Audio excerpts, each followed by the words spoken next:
place in the standings.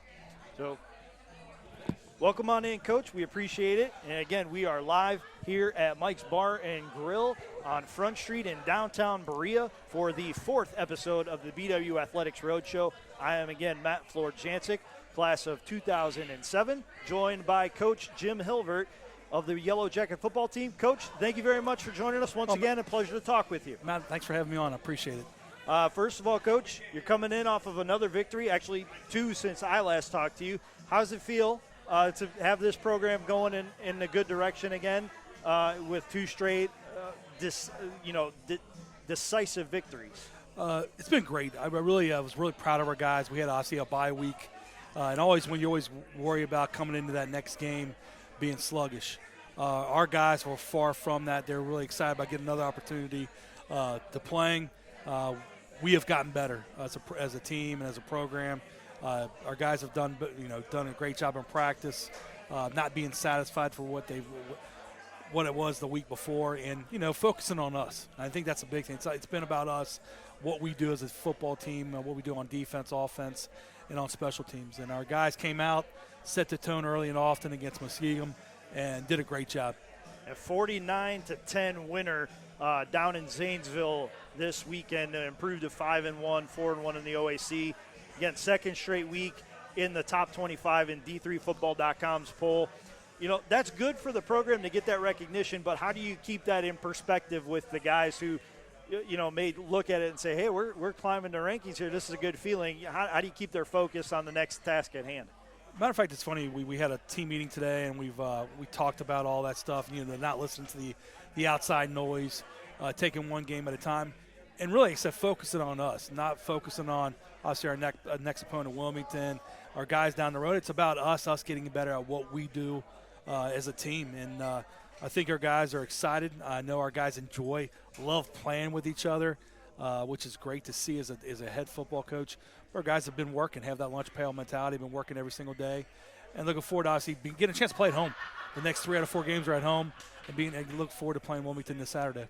Yeah, you started pretty tough with 3 straight road games, but now as the schedule gets later on, you start to reap the benefits of that, getting those home games.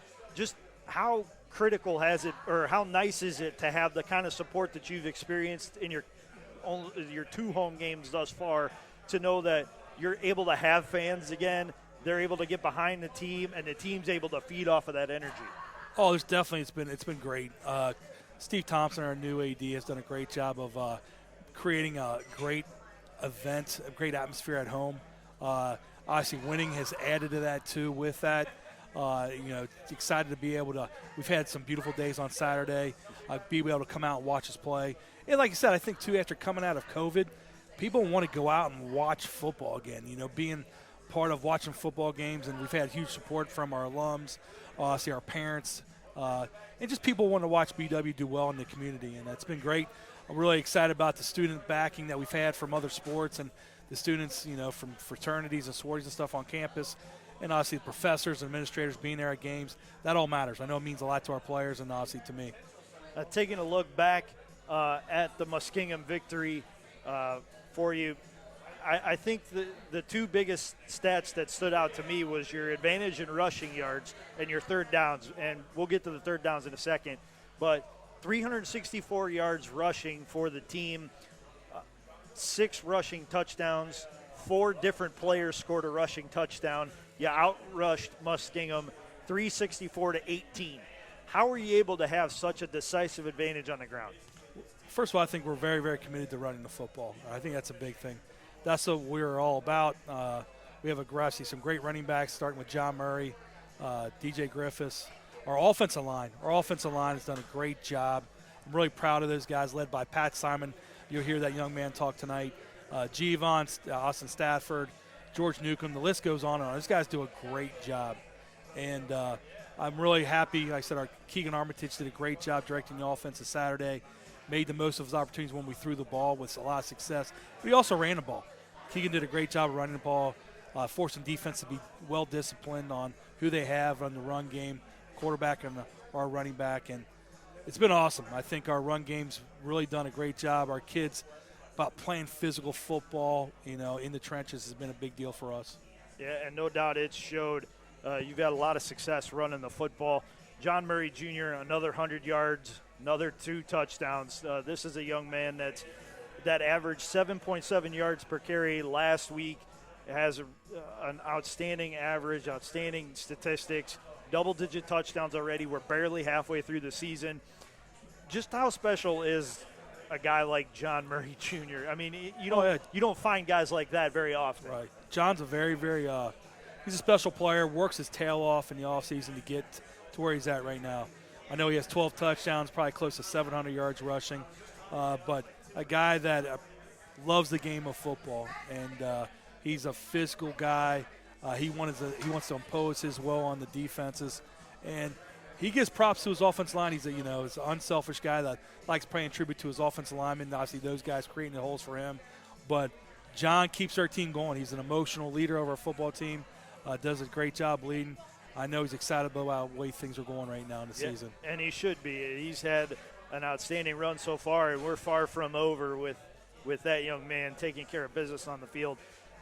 He had a great start against Muskingum, scored 14 points in the first quarter, another 28 in the second, really put your stamp on the game going into halftime. You were 9 of 12, 75% success rate on third down. How are you able to do that? That's a pretty impressive total. Obviously, and everybody's going to say this, but it's obviously coach speak, but it's all about first down.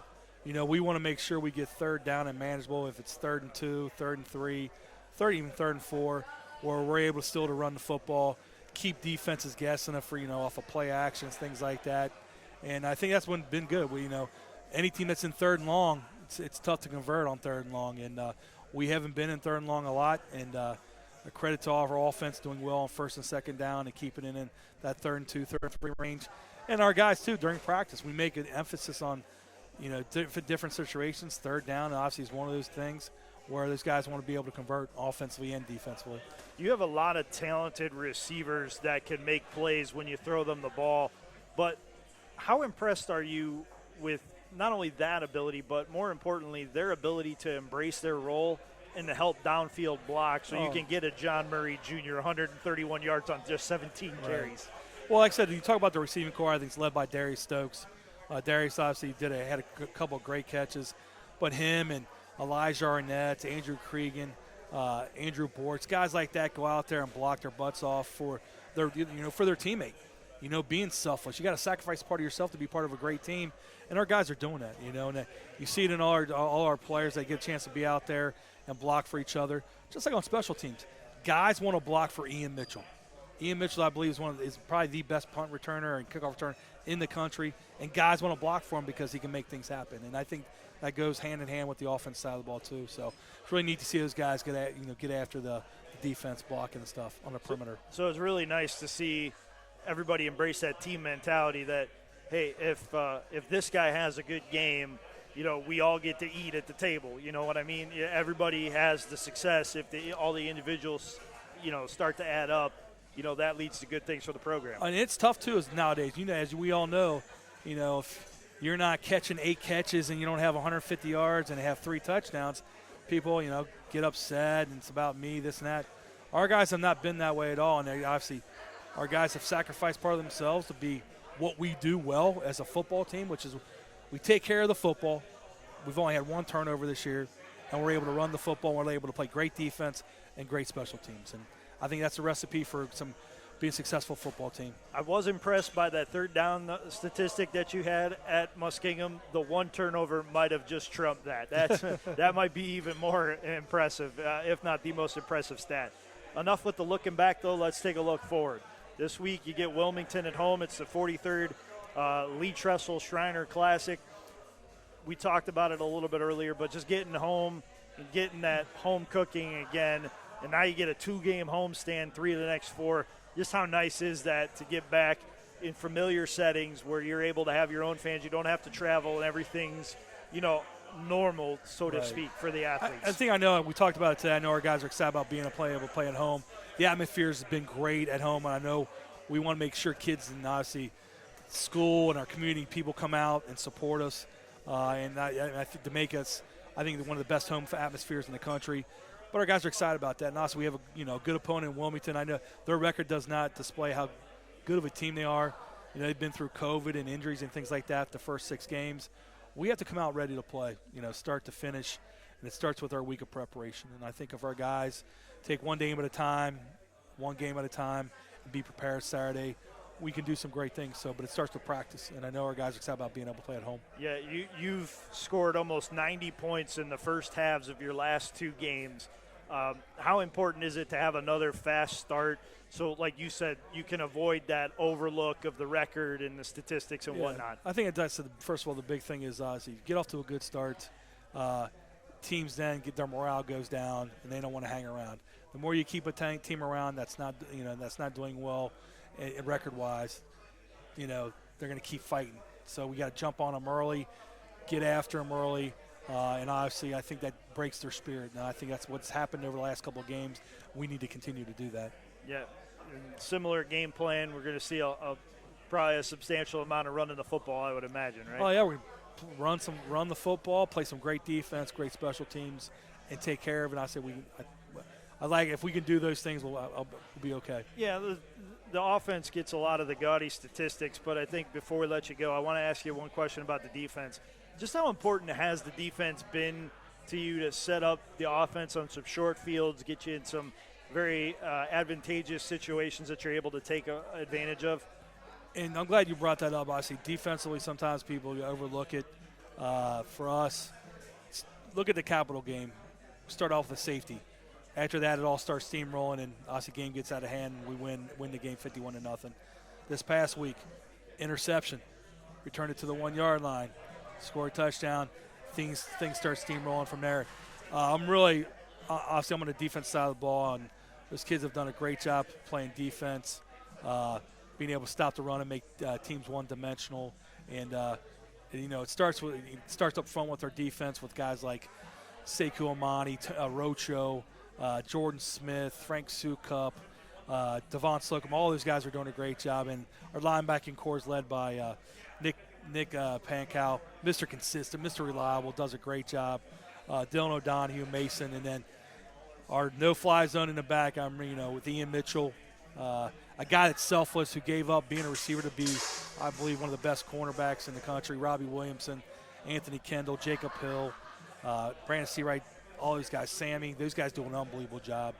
And we need to continue to play great defense because we have, obviously, some good opponents in front of us. Did Robbie Williamson get any grief from his teammates in the film session for getting stopped at the 1? Matt, it's funny you brought that up because after he intercepted, I got caught at the 1 yard, and I said we need to have a speech session at my house on a Monday night around 9 o'clock. So he did catch some grief. Yeah, well, it's a good kind of grief though. When you win, those things you can enjoy a little bit more. Right. And they don't sting quite as much. That's Just a little bit, but not quite as much. That's right. Well, Coach, thank you very much for joining us. We greatly appreciate the time. Best of luck on Saturday Matt, against thanks so much Wilmington. for having Go me. get another victory. I really appreciate it. Thank you so much.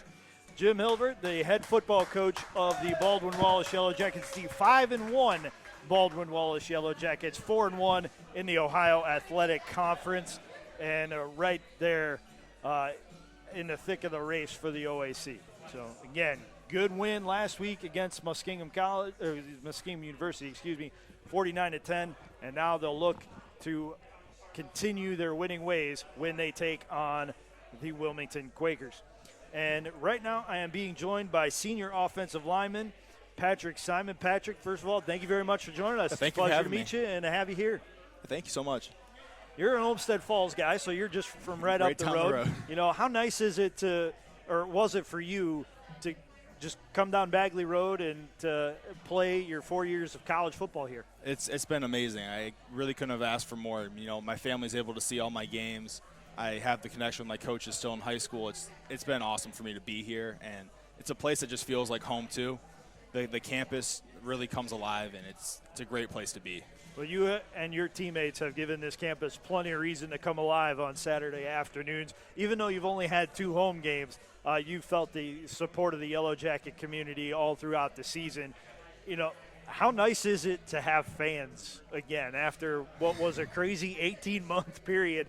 You're able to play and practice your craft in front of fans. It's amazing to happen. I mean, Steve Thompson's done an amazing job getting people there to the games. The atmosphere is one of the craziest that I've been a part of in my 4 years here. It's been a great place to be at, and I mean, football without fans isn't real football. It feels weird. It feels weird for everybody involved. What does it do to an athlete to have that support in a football game, and then compare it to when you didn't have it?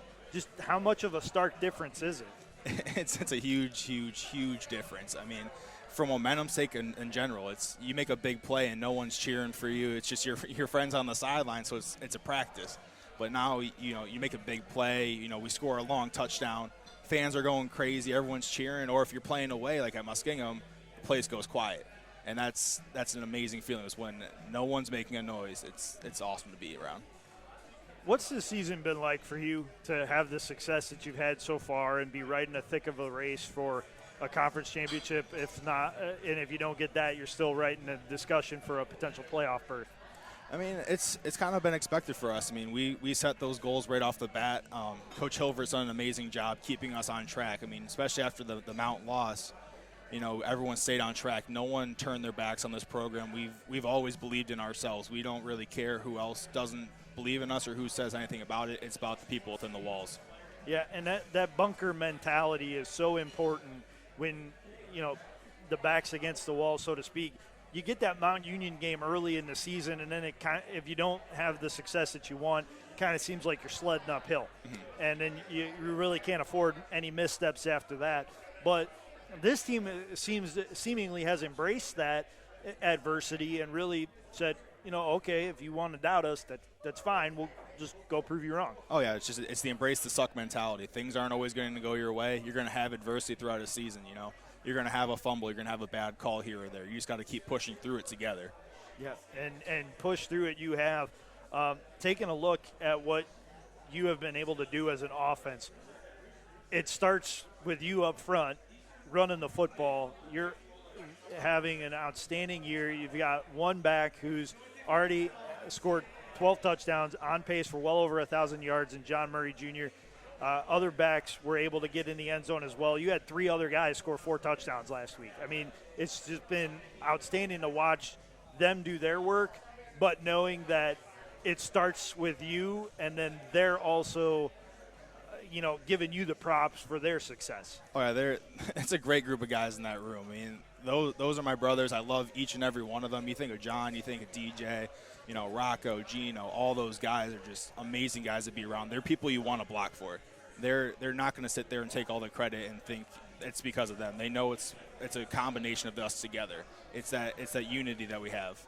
What is it about offensive linemen that embraces the opportunity to run block? You go pretty much anywhere, and offensive linemen just love to road grade for running backs. What is it about run blocking that makes it so enjoyable for you guys? So first, it's got to be your running back. If you don't have a running back that you like blocking for, it's not worth it. You want to have that guy have that success. When we had a nice counter play, John goes to the outside, breaks off for 30 yards. I mean, we're all celebrating, trying to run up after him. It's just we love seeing those guys succeed.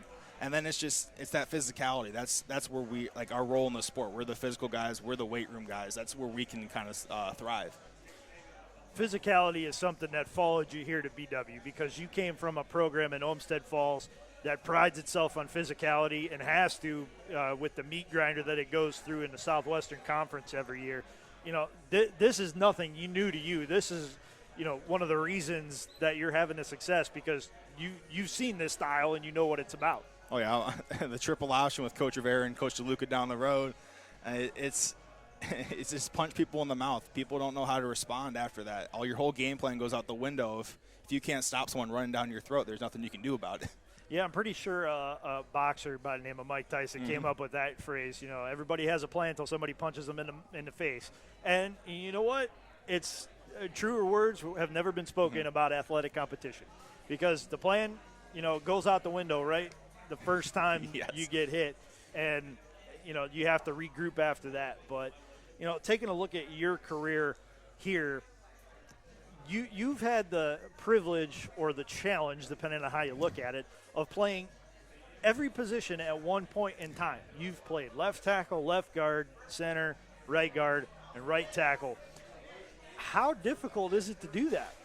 It's a challenge, but I mean, it started out when I was little. So my coach, my uncle coached football back in the day. He did pass away, but he told me right off the bat that's the most important thing is knowing every position and being able to make yourself useful. Because no matter what happens in a game, you could find yourself in all 5 positions. I mean, I've done that before. It's just whatever's best for the team in filling that role. You know, a lot of people talk about who the smartest person on the football field is, but to me, the offensive line has to be as sharp as anybody, if not sharper, because, like you said, if you're a center, you're the backup center, you might be the backup to the left guard or the right guard as well, and you have to know what each position is responsible for before you get on the field, because you never know when that number is going to get called. Just how important is the discipline in the film room to study not only your responsibility, but then the responsibilities of the guys next to you, so you know what to do when you have to step in.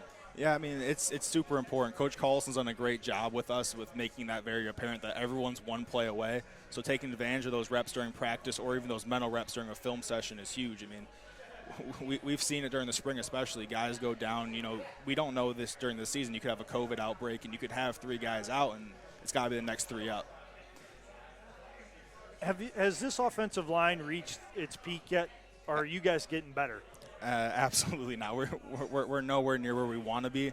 I mean, especially during film today, you come off of a 49-10 win. You think 364 yards rushing, everything's good, but no, we're right back to it. We have a lot more that we need to be able to prove. So how good do you think that you could be? 364 yards rushing against Muskingum is good. I mean, that's a pretty high bar to set. Oh yeah, we still have a lot more to do. We don't want to give up sacks. We don't want John getting touched at all. We have high standards for ourselves, and that's the point of goals. If you set your goals low, there's no point in setting those goals. You want to have them as high as possible. Looking at the last 2 weeks, you've scored nearly 90 points in the first half. Pretty darn impressive. How were you able to do it? Just starting fast. We emphasize that during practice a lot. We start with a NASCAR period where it's just real quick tempo, real fast off the bat, and it's something that they've been emphasizing is start fast, and if you can get on someone early, that's kind of where their will starts to wane. If they can stick around in the game, they're going to have more opportunities. So put them away fast. Taking a look at the road ahead, you get Wilmington at home for the 43rd Lee Tressel Shriner Classic. It's the first of 3 home games over the next 4 weeks, so you're going to get that home cooking quite a lot now, which is good because when you have an imbalanced schedule up front with a lot of road games, you get the home games when it really counts and when you need that support because you're pushing for a playoff spot. But you start with Wilmington.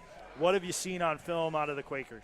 They have a really good linebacking core. That's something that's really impressed me. They run really fast to the ball, and they're going to do a lot of different things that we haven't seen yet, and I'm really excited to see how we match up with them in the run game. How important is it as an offensive lineman to account for that second level defender or that blitzing safety? When you handle your job at the line of scrimmage and then the next wave of defenders comes in, how important is it to get off those blocks quickly so you can then go to your next assignment? Oh, that's a big key. Once you clear that first level, if you can get hats on the second level, you have the guys like John Murray who, if they're on a safety or they're trying to get chased down by a corner, they're going to be able to run through that. So that's how you get your extra yards. That's how you get those 30, 40-yard runs.